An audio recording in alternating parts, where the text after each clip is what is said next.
Allah'ım yarabbim ya. Hadi. Tamam.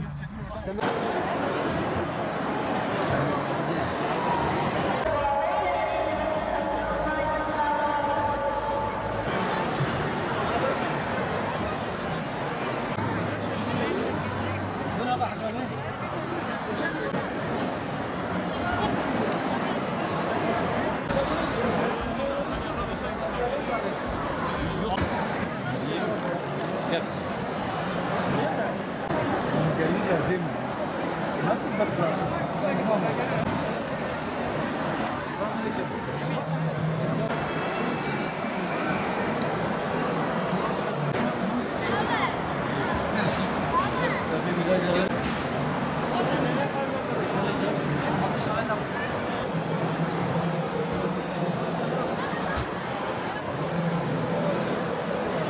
Urfa'ya geldik. Urfa'daki kitap fuarına geldik. Maşallah yoğun bir katılım var. İnsanlar kitaba, okumaya, yazarlara yani ilgi gösteriyorlar. Yani buradaki Urfa'daki insanların, okuyucuların bize ilgisine çok memnun kaldım. Gerçekten bayağı bir yoğun geçti. Bayağı kitap imzaladık. Yani çok memnunum. Kitap okumak iki açıdan yani önemli. Birincisi insani açıdan, ikincisi İslami açıdan. Şimdi önce İslami açıdan söyleyeyim. İlk emri oku olan bir dinin mensubuyuz. İslam, Kur'an bizden yani okumamızı istiyor. Peygamber Efendimiz bilim, ilim yani Çin'de de olsa gidin alın diyor. Bilgi insanı olgunlaştırır, seviyesini geliştirir, bilinçlendirir. Bilgili insan, kültürlü insan, okuyan insan, bilen insan neyin doğru, neyin yanlış olduğunu çok iyi bilir, anlar, sorgular. Çabuk oyuna gelmez, kandırılmaz.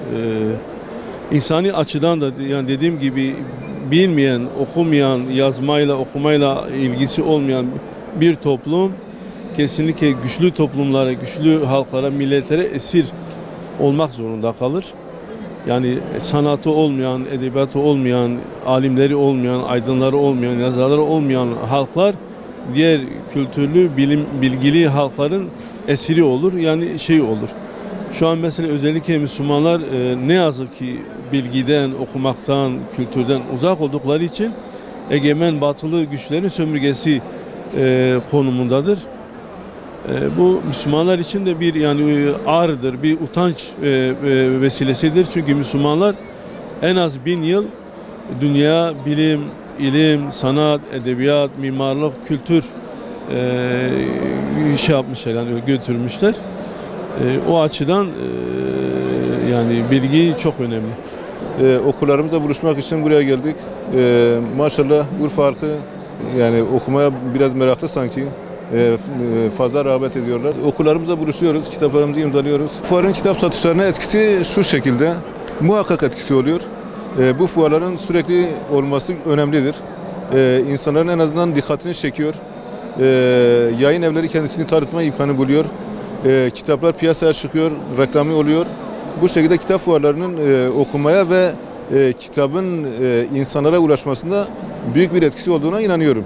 Yani bunların devam etmesi yönünde bir çalışmanın başlatılması iyi olur. Elbette kitap okumanın çok büyük faydaları vardır. Çünkü yani Müslüman olmamız hasebiyle zaten dinimiz okumayı emrediyor. Yani ilk inen ayetler oku emriyle geliyor. Dolayısıyla İslam'ın kendisi okuma dinidir. İlk emri okuma olan bir dinin müntesipleri elbette okumakla kendilerini geliştirmek mecburiyetindedirler.